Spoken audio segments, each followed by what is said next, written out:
यही एक केस था फिर कि जब ये सुप्रीम कोर्ट में गया है तो सुप्रीम कोर्ट ने इस केस को सुना तो सुप्रीम कोर्ट ने कहा कि देखें, अगर इलेक्शन कमीशन किसी पार्टी के इलेक्शन को नहीं तस्लीम कर रहा तो फिर और क्या पैमाना हो सकता है। तो जब वो इलेक्शन ही नहीं हुआ और उस पार्टी की बॉडी ही नहीं है तो फिर कानून ये कहता है कि उस पार्टी को इलेक्शन सिंबल नहीं दिया जा सकता। उस पे अब जो सुप्रीम इलेक्शन कमिश्नर्स ने जो फैसला कर लिया है, जो कि अभी अनाउंस नहीं किया, हमारे इल्म में है। पहले नंबर पे तो ये उन्होंने 4 दरखास्तें मुस्तरद कर दी। उन्होंने कहा है कि दायरा इख्तियार हमारा है और सुप्रीम कोर्ट भी मानती है और इलेक्शन एक्ट में भी है और रूल्स में भी है, everywhere is there. Election certificate इसलिए नहीं दिया जा सकता कि आपने रूल्स के मुताबिक इलेक्शन नहीं करवाए, और कोई ये पहली नहीं है, ये 3 दफ़ा पहले का भी हम रिजेक्ट इसी बिना पे कर चुके। और चौथी बात ये है कि हम इसको उस वक्त तक लटका दें जब तक सुप्रीम कोर्ट ने ऐसी कोई पाबंदी हमने पे नहीं लगाई। तो ये अब नतीजा बताता हूँ कि क्या है। ये फैसला अनाउंस तो हो जाएगा।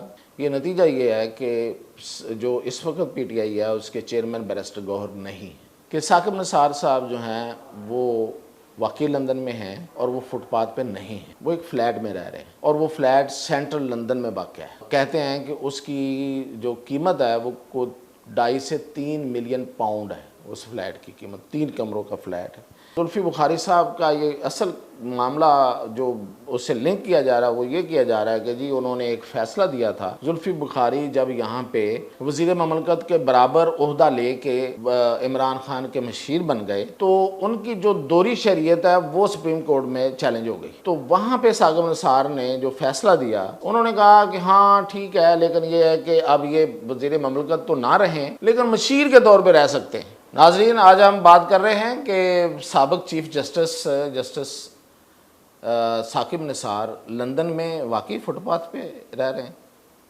वहाँ फ्लैट में नहीं रह रहे, और फ्लैट का क्या चक्कर, उसकी तफसील बताऊंगा। और दूसरा ये कि तहरीक इंसाफ का इलेक्शन जो है वो एक मुअम्मा बन गया है। इलेक्शन कमीशन ने एक और फैसला तैयार कर रखा है इस हवाले से, जो अभी सुनाया तो नहीं गया लेकिन उसकी तफसीलात हमारे पास है। तो पहले तो इलेक्शन कमीशन के फ़ैसले पे बात करते हैं। देखें, ये तहरीक इंसाफ के जो इंट्रा पार्टी इलेक्शन है, इंट्रा पार्टी इलेक्शन पार्टी के अंदर जो इलेक्शन करवाए जाते हैं, ये इलेक्शन एक्ट के तहत बड़ा ज़रूरी है। डेमोक्रेसी की ये बुनियाद होते हैं, चूँकि पॉलिटिकल पार्टीज़, तो पॉलिटिकल पार्टीज़ का एक स्ट्रक्चर होता है और वो स्ट्रक्चर जो है वो एक कॉन्स्टिट्यूशन के तहत चलता है। जो भी उस पार्टी ने अपना कॉन्स्टिट्यूशन बनाया हो, जिस तरह की उन्होंने अपनी हायरार्की बनाई हो, ओहदे बनाए हों, वो उसके मुताबिक चलता है उनका। लेकिन इलेक्शन कमीशन के दायरे में वो तब आते हैं कि जब इलेक्शन कमीशन ये कहता है कि आपका जो भी आइन है, जो भी आपकी हायरार्की है, उसके आप इलेक्शन करवाएंगे। यानी कि आपके जो जनरल बॉडी है, जो आपके अरकान हैं पार्टी के, जो बाकायदा रुकन बनते हैं, उनके दरमियान एक इलेक्शन करवाएं। वो चुनें कि आपका चेयरमैन या आपका सदर, जो भी उसका नाम रखा हुआ आपने, वो कौन होगा, जनरल सेक्रेटरी कौन होगा, सेक्रेटरी कौन होगा और बाकी ओहदे कौन होंगे। तो ये इलेक्शन कराना बड़ा ज़रूरी है। अब ये इलेक्शन पार्टी करवाती हैं इधर उधर करके, बस आपको पता ही है, पीपल्स पार्टी हो, नून लीग हो, वही रहते हैं। लेकिन उसका एक तरीक़ाकार अडाप्ट तो किया जाता है ना।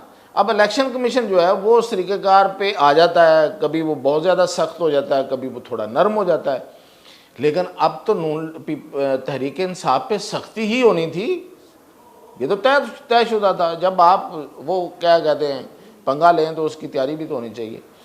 तो अब पंगा तो ले लिया था लेकिन उसके मुताबिक तैयारी नहीं थी। कोरोना के दिनों से लेके ये मामला चल रहा था। कोरोना में इन्होंने पोस्टपोन कराया, हुकूमत इनकी अपनी थी, बार बार दरखास्तें दी, पोस्टपोन होता गया कि ठीक है जी करवा लेते हैं। फिर 2022 में जब इलेक्शन की, अच्छा ये मसला क्या बना हुआ था, क्यों पोस्टपोन हो रहा था, ये भी जानना बड़ा ज़रूरी है। कि जस्टिस वजी थे उस वक़्त, इन्होंने बना दिए उनको चीफ इलेक्शन कमिश्नर अपनी पार्टी के इलेक्शन के लिए।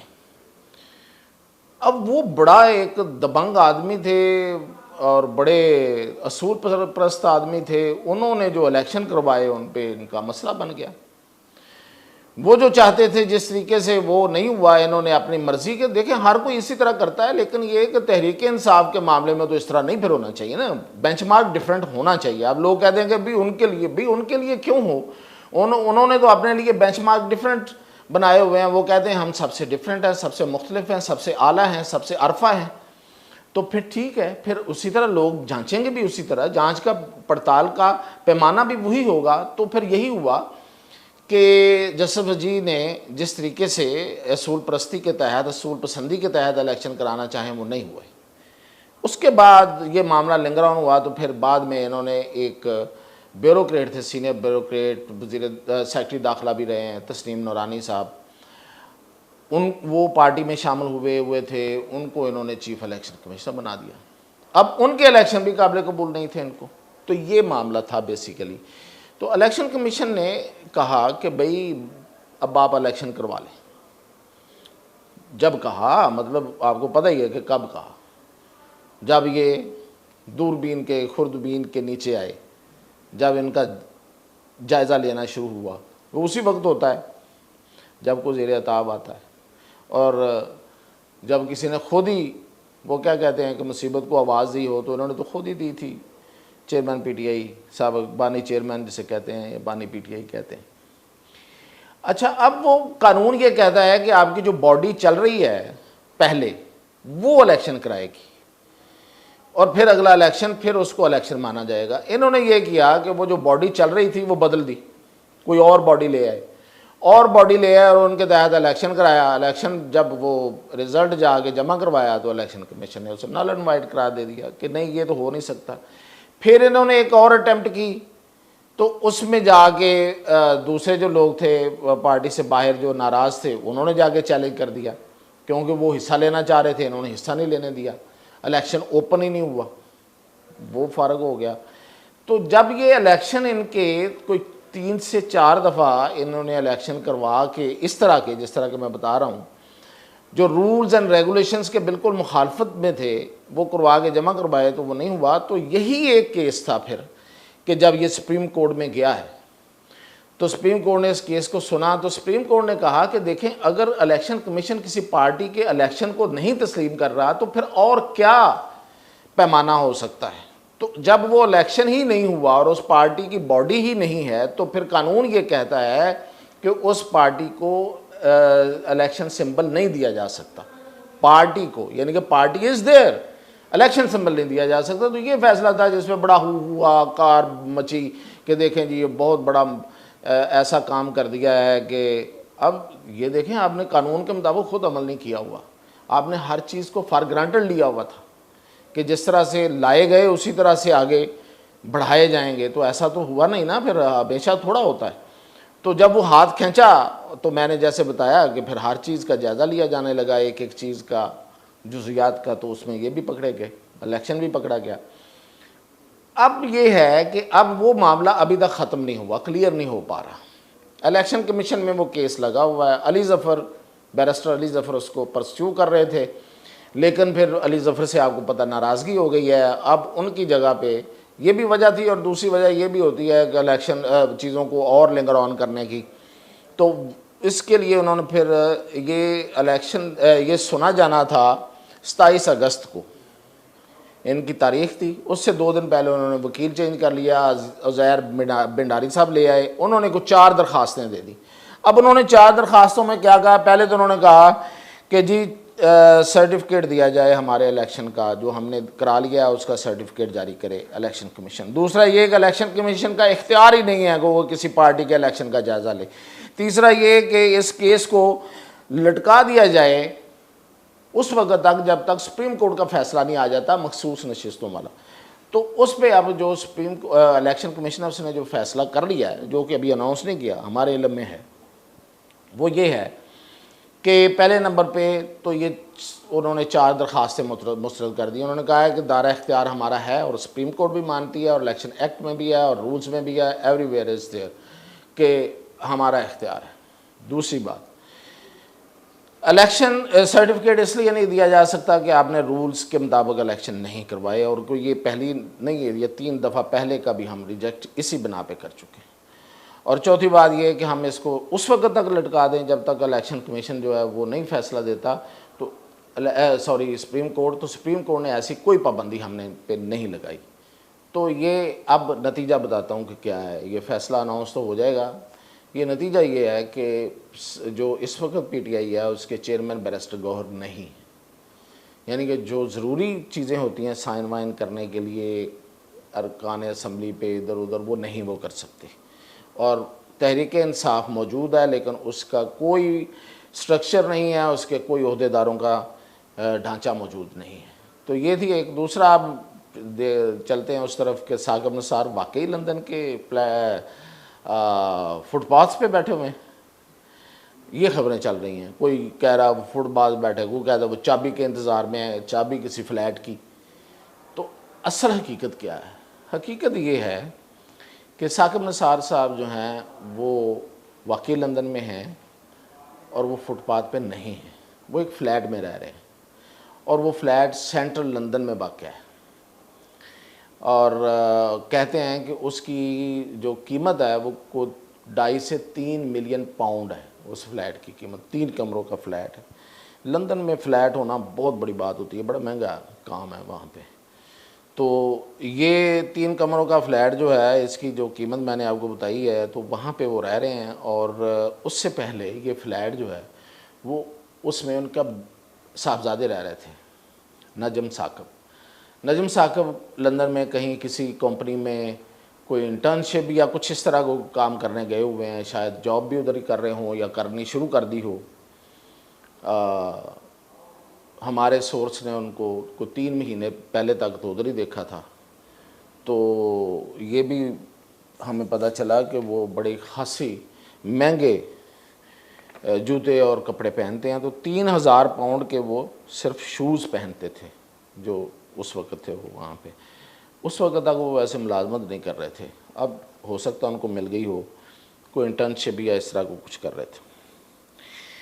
तो अब ये जो फ्लैट है इसका मसला क्या बना है, वो ये कहते हैं कि शायद जो मेज़बान है जिनका फ्लैट है वो जुल्फ़ी बुखारी हैं, लेकिन जुल्फ़ी बुखारी के अपने नाम पे नहीं है। ये वहाँ पे तरीक़ाकार है कि अपने नाम पे चीज़ें नहीं लोग रखते, कंपनी बना लेते हैं, कंपनियों के नाम पे होती हैं, लेकिन बहरहाल उनका ही है। तो उन्होंने शायद खुद ही कहीं साइट से ना एक ख़बर निकाल दी कि लोगों को पता चल जाए। तो वो इस तरह से खबर निकली है। ख़बर में मतलब दुरुस्तगी है, इतनी गलत खबर नहीं है कि नजम साकिब साहब जो साकिब निसार साहब हैं वो चाह रहे थे कि ये फ़्लैट अब उनके नाम हो जाए, तो वो नाम नहीं करवाया जा रहा। बड़ा महंगा फ्लैट है। मतलब उन्होंने ये कहा, जब ये उनके बेटे गए थे वहाँ पे, वो पुरानी बात है, तो उन्होंने कहा कि आप रहते जाएं जी, आप रह लें इसमें। अब ये कहीं पे कोई कमिटमेंट हुई होगी ज़ाहिर है, ऐसे तो नहीं वो अब चाह रहे ये कि ये फ्लैट फिर इनके नाम कर दिया जाएगा। तो अब उसकी एक ख्वाहिश थी उनकी, वो उधर ही हैं, कहते हैं उधर ही रहेंगे साकिब निसार साहब। अब शायद वापस आते हैं कि नहीं आते हैं। तो वो फ्लैट वो चाह रहे थे कि उनके नाम हो जाए। अब इसके 2 तरीके हैं फ्लैट नाम होने के। एक तो ये होता है कि आप पैसे वहाँ पे शो करें, वहाँ का जो तरीक़ाकार है कि आप कहें कि ये मेरे पास इतनी रकम है, इस फ्लैट की मैं रकम अदा करके अपने नाम लेता हूँ। दूसरा तरीका ये है कि आप ये कहें कि मैं ये कारोबार इधर कर रहा हूँ या ये मेरी वजह है, इस यहाँ वजह भी देनी पड़ती है कि मैं क्यों फिर ये लेना चाह रहा हूँ। तो दोनों चीज़ें शायद उनके पास और नहीं है, जाहिर है। तो वो तो फ्लैट चाह रहे हैं कि उनके नाम कर दिया जाए। तो लीगली अगर ये सीधा सीधा फ्लैट तो नहीं हो सकता। अब उन्होंने जिसने देना हो वो दे सकता है, वो तो किसी भी तरीके से दे सकता है, वो रकम अदा कर दे, वो किसी और तरीके से कर दे। वो पता नहीं गिफ्ट है या नहीं है, मुझे नहीं पता कि बरतानिया के कानून में गिफ्ट है या नहीं है कि आप गिफ्ट कर सकते हैं। लेकिन फ्लैट तो अगर कोई देना चाहे, कोई चीज़ आपने देना चाहे तो दे सकता है ना, कोई तो तरीका हो गई। तो वो चाह रहे थे, वो चाह रहे हैं, लेकिन वो उनको दे नहीं रहे वो उधर ही रहे, लेकिन उनके नाम नहीं वो लगा रहे। तो ये असल कहानी है। वो जुल्फ़ी बुखारी साहब का ये असल मामला जो उससे लिंक किया जा रहा है वो ये किया जा रहा है कि जी उन्होंने एक फ़ैसला दिया था। जुल्फ़ी बुखारी जब यहाँ पे वज़ीर ममलकत के बराबर ओहदा ले के इमरान ख़ान के मशीर बन गए, तो तो उनकी जो दोहरी शरीयत है वो सुप्रीम कोर्ट में चैलेंज हो गई। तो वहाँ पे सागम निसार ने जो फैसला दिया एज चीफ जस्टिस, उन्होंने कहा कि हाँ ठीक है, लेकिन ये है कि अब ये वज़ीर ममलकत तो ना रहें लेकिन मशीर के तौर पे रह सकते हैं। समझ आई? यानी कि चैलेंज ये हुआ था कि इनके पास ओहदा नहीं हो सकता, तो उन्होंने कहा नहीं, वज़ीर ममलकत का ओहदा होता है, ठीक है, वो ना रहे, बेशक मशीर रह सकते हैं। तो ये फैसला दिया था उनको, बड़ी हाइप थी इस केस की और बड़ा उस वक़्त ये रौला पड़ा था। तो उसमें जब ये इतना बड़ा रिलीफ उन्हें मिल गया तो कहते हैं कि उस वक़्त कोई बातचीत हुई होगी, लेकिन अब उन्होंने जाके वहाँ पे कोई मुतालबा किया है तो वो अब पूरा करने को वो तैयार नहीं है, और उन्होंने खुद ही कहीं साइड से खबर निकाल दी है ताकि ये खबर फैल जाए और फिर ये डिस्कशन हो जाएगी। तो फिर ज़ाहिर है कि वो कहेंगे कि अच्छा चलो, लेकिन वो ये कहते हैं कि रहना जब तक है अब रह सकते हैं आप, वो नाम नहीं करवाना, ये असल इशू ये है। तो इसलिए कोई बहुत बड़ी बात नहीं है, ये नहीं है कि वो वाकई फुटपाथ पे चले गए हैं, फ्लैट नहीं मिला तो फिर नहीं मिला यार, मतलब कोई बात, सारी चीज़ें, सारी ख्वाहिशें पूरी थोड़ी होती हैं। सुना है कि साबिक चीफ जस्टिस इफ्तिखार चौधरी भी उधर ही कहीं रह रहे हैं, तो वो भी किसी फ्लैट में ही रह रहे हैं ना। तो मैंने जैसे कहा कि बड़े महंगे फ्लैट हैं, बड़ी महंगी रिहाइश है लंदन में, रहना खाना पीना, तो ये लोग जो अफोर्ड कर सकता है वही कर सकता है, तो वो कर रहे हैं। तो खबर इसमें ये है कि वो अब वापस आने को तैयार नहीं। तो मज़ीद अपडेट जो भी होगी इंशाल्लाह आप तक पहुँचाते रहें। YouTube पर गूगली न्यूज देखने के लिए youtube.com की सर्च बार में गूगली न्यूज टीवी टाइप करें। गूगली न्यूज के पेज पर सुर्ख रंग के सब्सक्रिप्शन वाले बटन पर क्लिक करना